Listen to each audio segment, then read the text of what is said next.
अस्सलाम वालेकुम एवरीवन। आज हमारा 5वां लेक्चर है, वीक 4 है।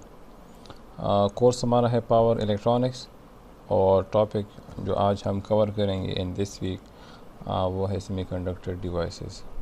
ऑलरेडी हमने कुछ डिटेल के साथ कुछ semiconductor devices in the previous lecture वो डिस्कस भी की थी। इन द फर्स्ट लेक्चर हमने पावर डायोड्स जो सेमीकंडक्टर अभी तक हमने कवर की है वो डिवाइस हम उसमें से पावर डायोड आती है, थायरिस्टर हो गई।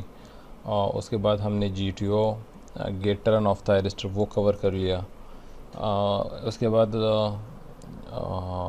Power transistors, power MOSFET.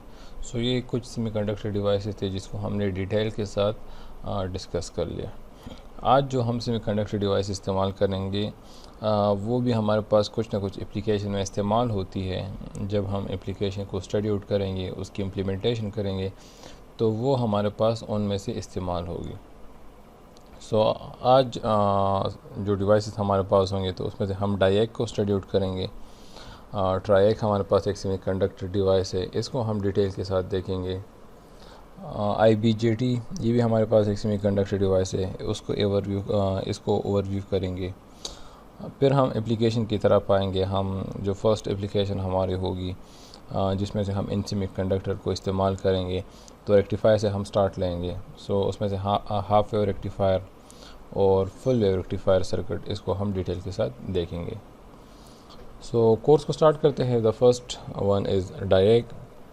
डायएक हमारे पास डाई अल्टरनेटिंग करंट, ये हमारे पास 2 टर्मिनल डिवाइस है। एक को हम A1 कहते हैं, एक टर्मिनल को दूसरे को हम A2 कहते हैं।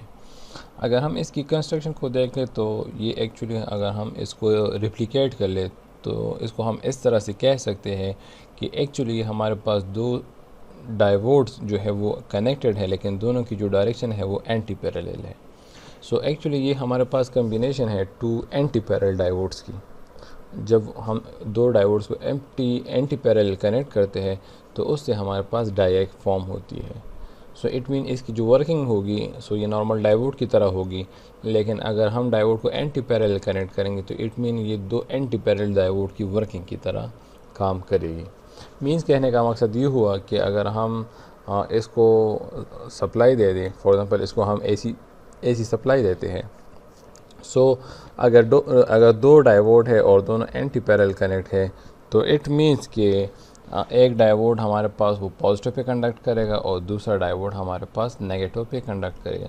इट मीन कि ये हमारे पास पॉजिटिव साइकिल को भी एलव करेगी और नेगेटिव साइकिल को भी एलव करेगी। सो विच एक्चुअली जिससे हमें ये पता चला कि अगर हम इसको AC इनपुट देंगे तो इसका जो आउटपुट होगा वो भी हमारे पास साइनोसाइडल ही आएगा। तो फिर इसको हम इस्तेमाल कहाँ पर कर सकते हैं? इसको हम नॉर्मली इस्तेमाल करते हैं अगर हम ट्रायएक की गेट पर कोई इनपुट देना चाहते हैं। अब ट्रायएक क्या है इसको हम नेक्स्ट स्लाइड में से डिस्कस करेंगे। सो नॉर्मली हम इसको कनेक्ट करते हैं ट्रायएक की गेट के साथ। उसकी गेट को कंट्रोल करने के लिए हम डायएक इस्तेमाल करते हैं। इसकी जो कैरेक्टरिस्टिक्स होगी, सो इसकी जो कैरेक्टरिस्टिक कर्व होगी वो भी हमारे पास नॉर्मल थायरिस्टर की, नॉर्मल डायोड की तरह ही होगी। जिस तरह नॉर्मल डायोड हमारे पास फॉरवर्ड में कंडक्शन करती है और रिवर्स में से ब्लॉक करती है, लेकिन अभी हमारे पास 2 डायोड है और दोनों एंटी पैरेलल कनेक्ट हैं। इट मीन कि पॉजिटिव में भी ये कंडक्ट करेगी और नेगेटिव में भी कंडक्ट करेगी। सो इसकी जो कैरेक्टरिस्टिक है सो पॉजिटिव में भी इसके कैरेक्टरिस्टिक्स आ जाएंगे और नेगेटिव में, रिवर्स में से तो ऑलरेडी डाइवर्ट होगा कंडक्शन के लिए, सो नेगेटिव में भी इसके कैरेक्टरिस्टिक्स आ जाएंगे।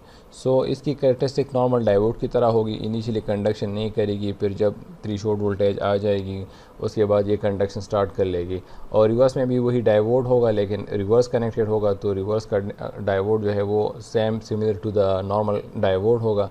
सो वो भी हमारे पास फर्स्ट कंडक्शन नहीं करेगी up to the threshold voltage, और जब वो क्रॉस कर लेगी तो उसके बाद ये कंडक्शन स्टार्ट कर लेगी। सो ये दोनों डायरेक्शन में से कंडक्शन करती है। नेक्स्ट हमारे पास है ट्रायएक। ट्रायएक मीन्स ट्राई अल्टरनेटिंग करंट। इसमें हमारे पास 3 टर्मिनल्स होते हैं। एक को हम कहते हैं A1, एक को हम कहते हैं A2 और एक हमारे पास होती है गेट। डायएक में हमारे पास 2 डायोड एंटी पैरेलल कनेक्ट होती है, लेकिन वो हमारे पास अनकंट्रोल डिवाइस था।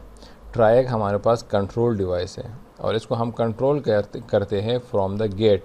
इसमें हमारे पास two thyristor anti parallel connect होती हैं। इसका मतलब इसमें होता नहीं है, लेकिन अगर हम इसको कंपेयर कर लें तो इसको हम रिप्लिकेट कर सकते हैं कि ये एक्चुअली हमारे पास टू एंटी पैरेलल थायरिस्टर्स होते हैं, और उनकी जो गेट होती है वो हमारे पास कॉमन होती है।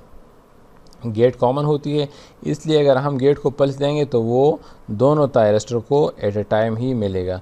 तो इट मीन कि जो पॉजिटिव साइकिल होगा उसको जिस टाइम पे हम कंट्रोल करना चाहते हैं वही हमारे पास नेगेटिव टाइम पर भी वही कंट्रोल होगा।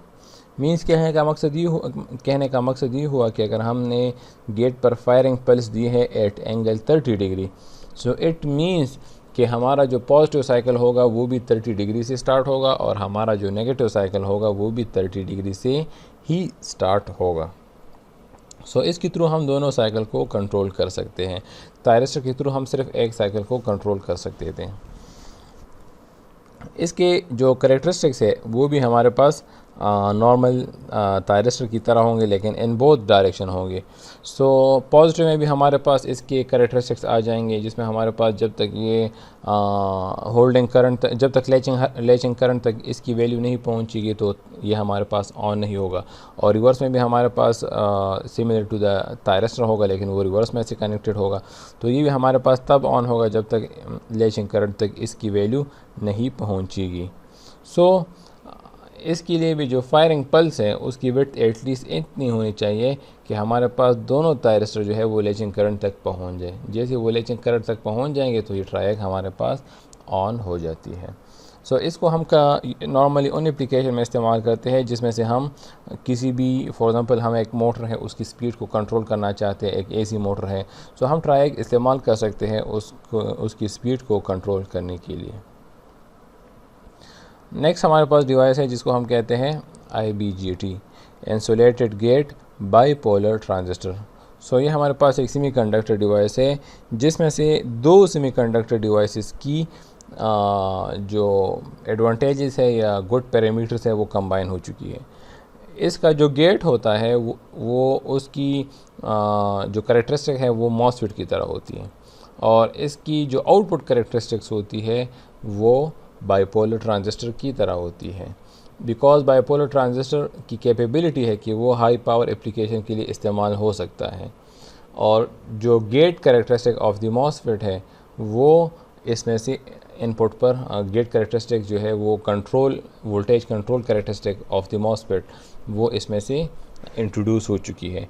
सो इट मीन्स कि हमारे पास जो IGBT है ये इसकी जो इनपुट या गेट करेक्टरिस्टिक है ये पावर मॉसफेट की तरह होती है, जिसके थ्रू हम वोल्टेज गेट पर पल्स देते हैं और इसके थ्रू हम करंट को कंट्रोल करते हैं। कौन सा current? Collector to the emitter current.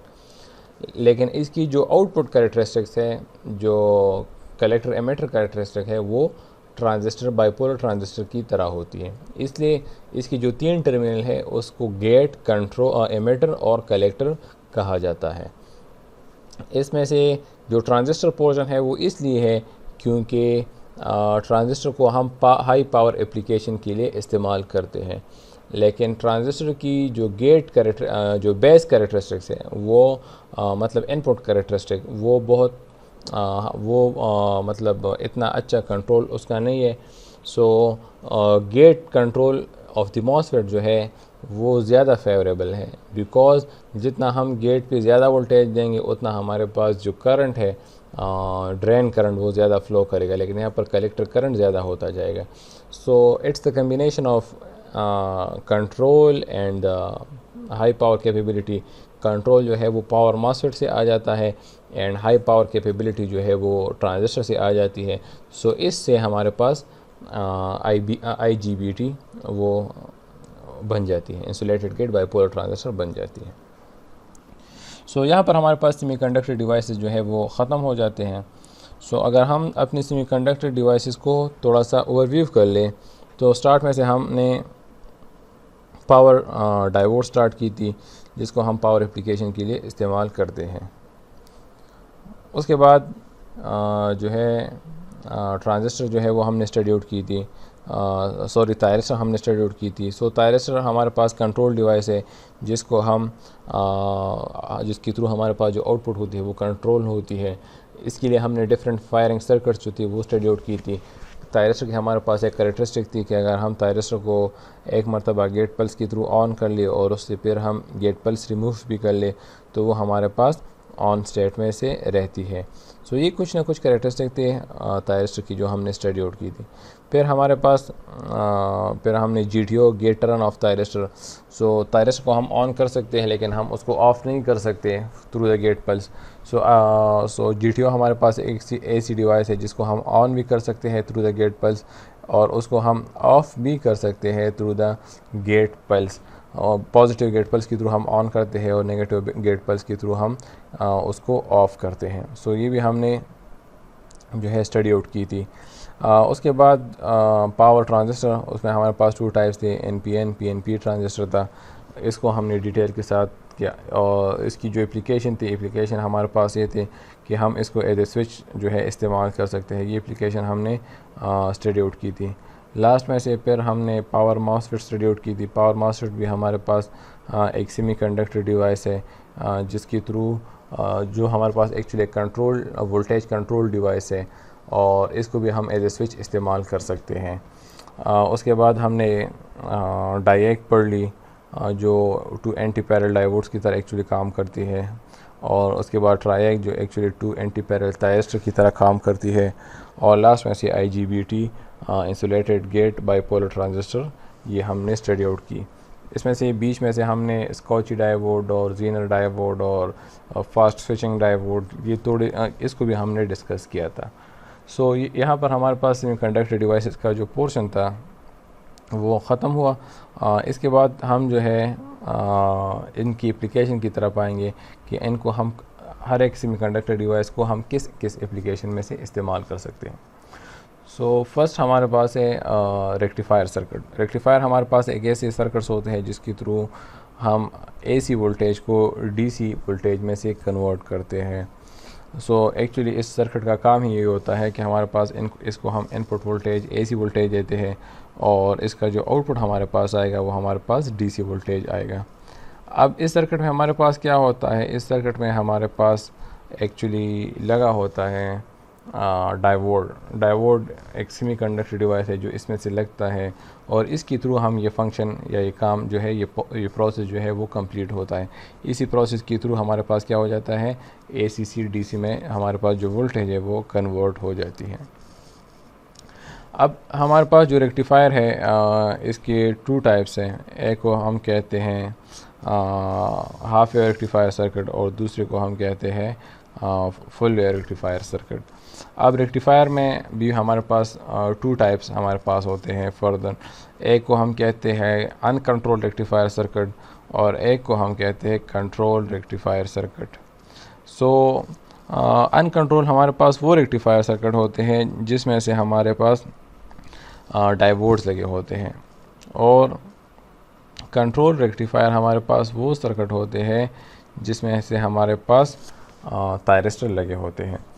सो आज की क्लास में से हम अनकंट्रोल्ड रेक्टिफायर को स्टडी आउट करेंगे and in the next class we will discuss control rectifier circuit. फिर इन सर्किट रेक्टिफायर सर्किट में भी हमारे पास लोड पे हमारे पास डिपेंड होती है। एक को हम कहते हैं विद रेजिस्टिव लोड जिसमें से हमारे पास क्या होती है, एक किस्म की आउटपुट आती है। फिर अगर हमारे पास लोड इंडक्टिव हो जाती है तो हमारे पास आउटपुट जो है वो चेंज हो जाती है। इसी तरह हमारे पास in the control rectifier circuit वहाँ पर भी हमारे पास रेजिस्टिव और इंडक्टिव लोड का इफ़ेक्ट होता है जिसकी वजह से हमारे पास जो आउटपुट वेव फॉर्म होती है वो चेंज होती रहती है। So half wave rectifier circuit actually हमारे पास ये सिंपल सर्किट है हाफ वेव रेक्टिफायर सर्किट का, जिसमें हमारे पास इनपुट वोल्टेज होती है AC और उसके साथ कनेक्टेड होता है डायोड इन सीरीज़ और साथ में सीरीज़ में कनेक्टेड होता है एक लोड। सो हमारे पास जब AC वोल्टेज आती है उसकी वजह से हमारे पास क्या होता है, उसकी वजह से हमारे पास जो पॉजिटिव साइकिल अगर आएगी तो वो डायोड फॉरवर्ड बायस हो जाएगा और हमारे पास जो आउटपुट है अगर उसके साथ हमने ऑसिलोस्कोप वगैरह लगाया है तो हमारे पास हाफ वेव फॉर्म जो है वो ऑन द ऑसिलोस्कोप वो एब्जर्व हो जाएगी।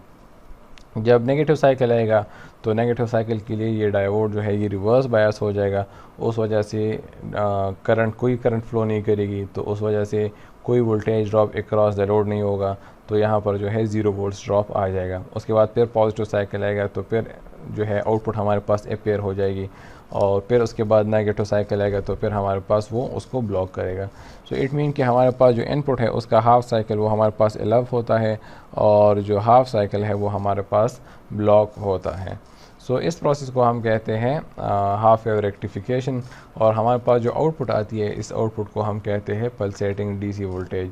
अगर हम इसके साथ पैरेलल में इस लोड के साथ पैरेलल में कैपेसिटर लगा लें, मीन हम यहाँ पर फिल्टर लगा लें, लो पास फिल्टर लगा लें, तो हमारे पास जो आउटपुट है ये रेक्टिफाई हो जाती है, इसमें से जो रिपल्स हैं वो कम हो जाते हैं, और हमारी जो आउटपुट होती है वो almost equal to the DC voltage पहुँच जाती है।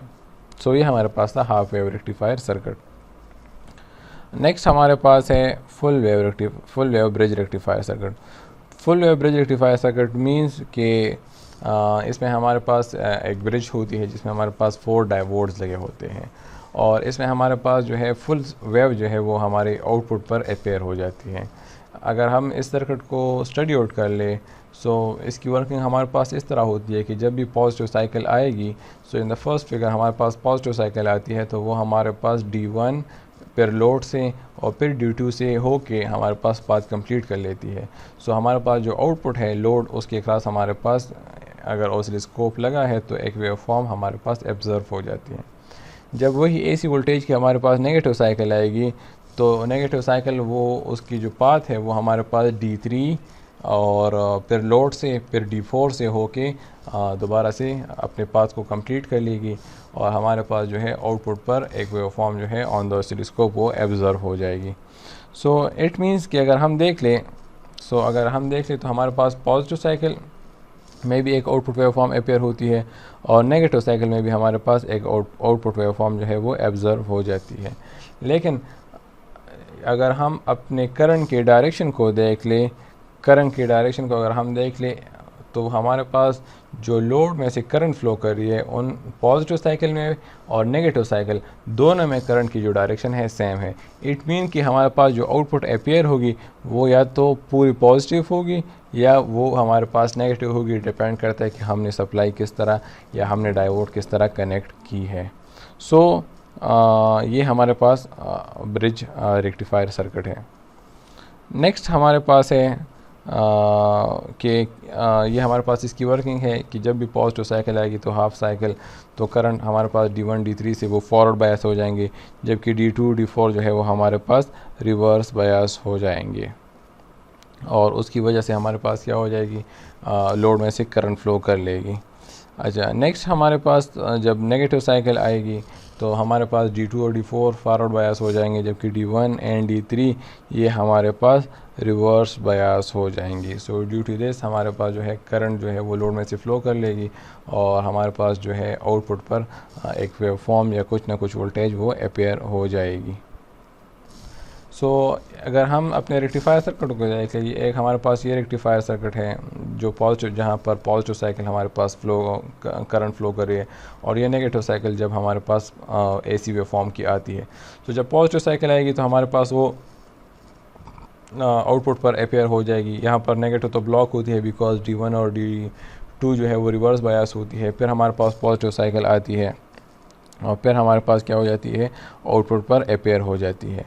इसी तरह हमारे पास क्या है, हमारे पास फिर जब नेगेटिव साइकिल आएगी तो उस वक़्त हमारे पास D3 और D4 जो है वो फॉरवर्ड बायस होते हैं, लेकिन D1 और D2 रिवर्स बायस होते हैं, इसलिए उसकी जो आउटपुट है वो हमारे पास यहाँ पर अपेयर नहीं होती।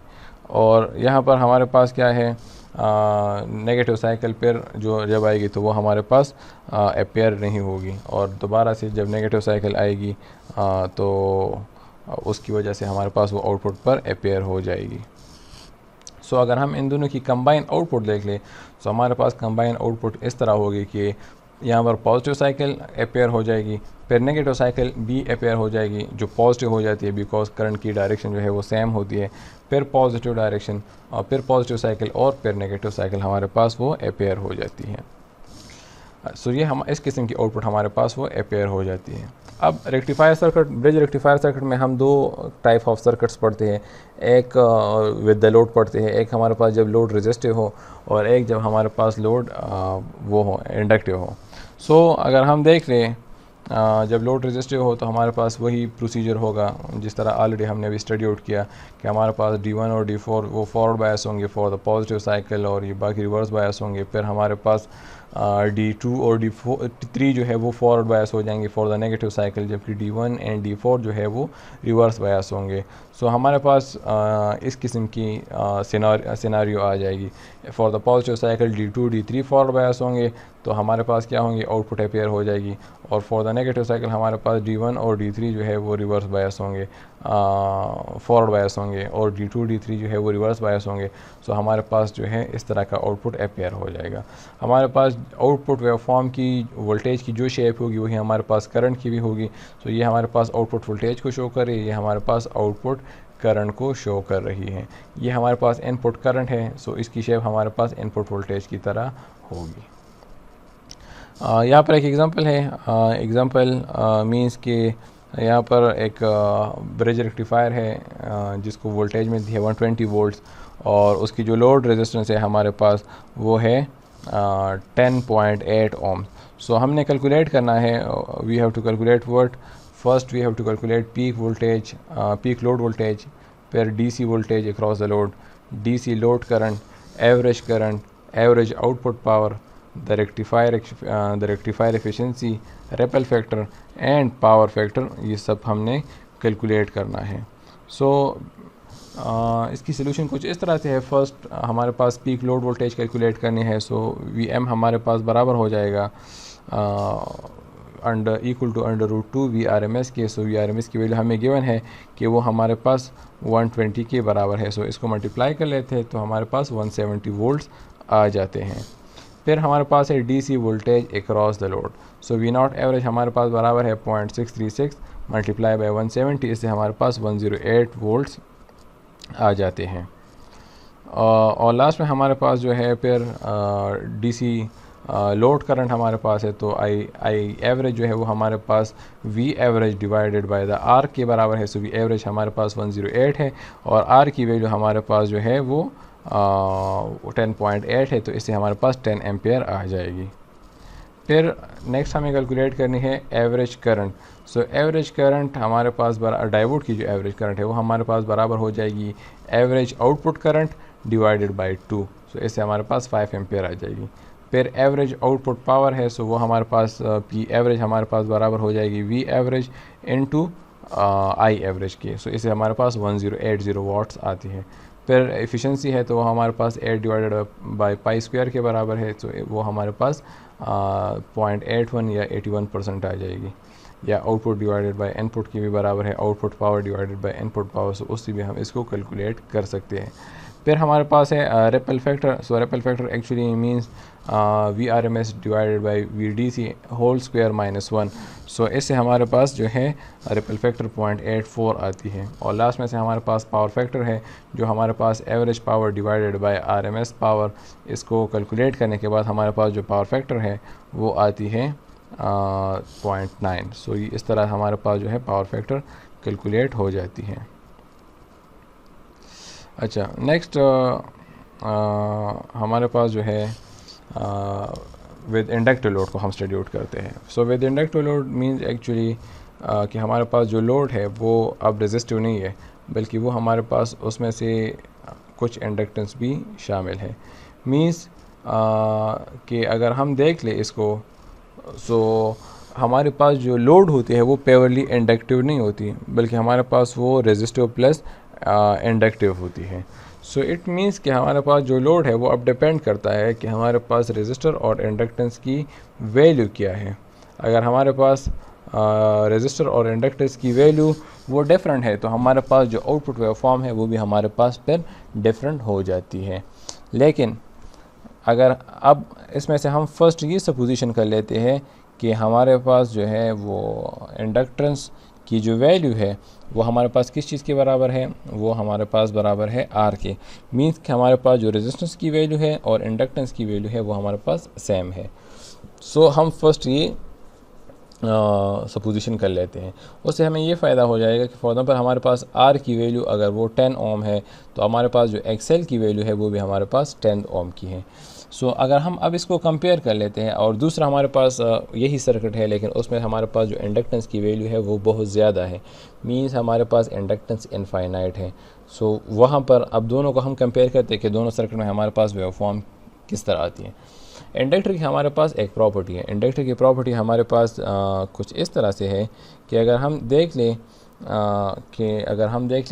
सो इंडक्टर अपोजिशन प्रोवाइड करता है करंट के फ़्लो को। हमारे पास फॉर एग्जांपल करंट की फ़्लो हमारे पास वो चेंज होती रहती है या उसकी डायरेक्शन हमारे पास चेंज होती रहती है, तो जो इंडक्टर है वो क्या कर लेते हैं, वो इस को अपोजिशन प्रोवाइड करती है, जिसकी वजह से ये ट्राई आउट करती है कि करंट की डायरेक्शन वही सेम रहे जिसमें से ये फ़्लो कर रही है।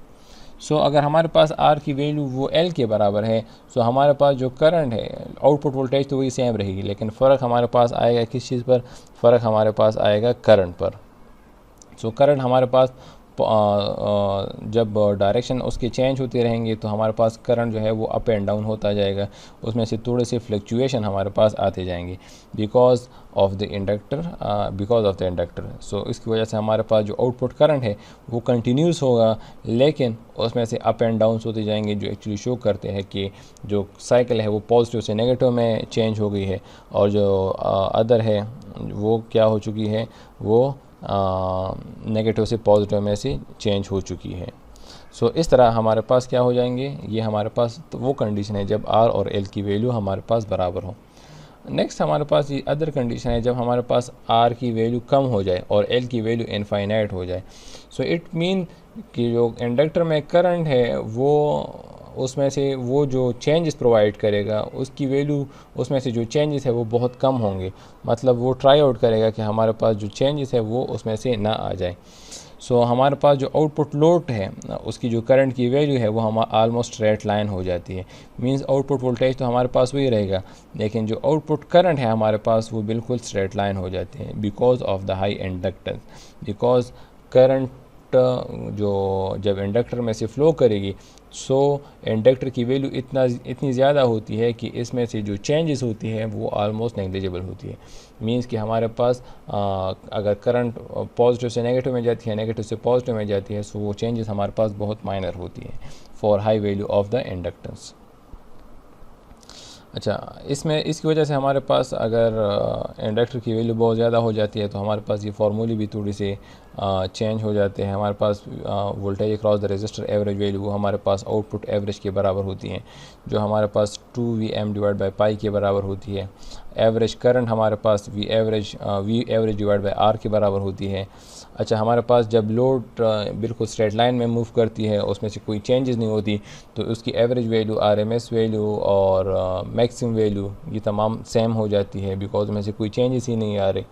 और हमारे पास फिर जो डाइवोड है वो हमारे पास डाइवोड की average value I average divided by 2 के बराबर होती है। और आरएमएस करंट हमारे पास हर एक जो डाइवोड में से फ़्लो करेगा वो I D R M S equal to I not average divide by √2 के बराबर आ जाती हैं। नेक्स्ट हमारे पास एक एग्जांपल है जिसमें से हमारे पास 120 वोल्ट सोर्स है, आरएल लोड लगा है, रेजिस्टेंस जो है वो 10 ओम है और इंडक्टर की वैल्यू बहुत ज़्यादा है।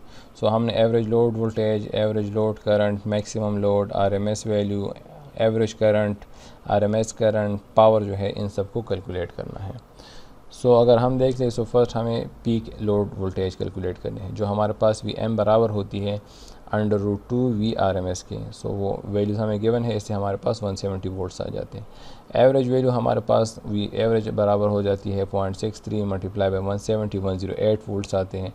आई एवरेज हमारे पास बराबर होगी V average divided by R के, इससे हमारे पास 10.8 एम्पियर आती है। हमारे पास जो मैक्सिमम करंट है वो हमारे पास एवरेज के बराबर होगा और जो आरएमएस है वही हमारे पास वो भी एवरेज के बराबर होगा।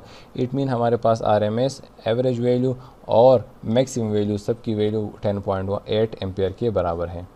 नेक्स्ट हमारे पास है एवरेज डाइवोड करंट, तो वो हमारे पास आई नॉट एवरेज डिवाइड बाई 2 के बराबर है। सो इससे हमारे पास 5.4 एम्पियर आती है। फिर आरएमएस करंट है वो हमारे पास ऑफ द डाइवोड है वो हमारे पास I D R M S वो I not average divided by √2 के बराबर है। इससे हमारे पास 7.6 एम्पेयर आती है। और लास्ट में से हमारे पास पावर्स जो है वो कैलकुलेट करना है। सो वो I²R से, सो I/RMS² इंटू R, इसको कैलकुलेट करने के बाद हमारे पास 1167 वाट की पावर आती है। सो यहाँ पर हमारे पास आज का लेक्चर जो है वो कंप्लीट हो जाता है। सो आज की क्लास में हमने डायएग, ट्रायएग, IGBATs और half wave rectifier circuit and full wave rectifier circuit, इसको हमने डिटेल के साथ स्टडी आउट किया। इन द नेक्स्ट क्लास इंशाल्लाह हम जो है half wave rectifier circuit but control circuit जिसमें थायरिस्टर लगे होते हैं, और उसको हम फिर कम्यूटेटिंग डायोड में उसमें से इंट्रोड्यूस करवाएंगे। सो और फिर full wave bridge rectifier circuit with commutating diode, without commutating diode, इसको हम स्टडी आउट करेंगे। फिर बाई फेज रेक्टिफायर सर्किट है, 3 फेज रेक्टिफायर सर्किट है। सो रेक्टिफायर की एक बहुत बड़ी डिटेल है, इसको स्टेप बाय स्टेप इंशाल्लाह हम स्टडी आउट करेंगे। So thank you very much. इंशाल्लाह नेक्स्ट क्लास में से फिर इन सबको कवर करेंगे। So thank you very much.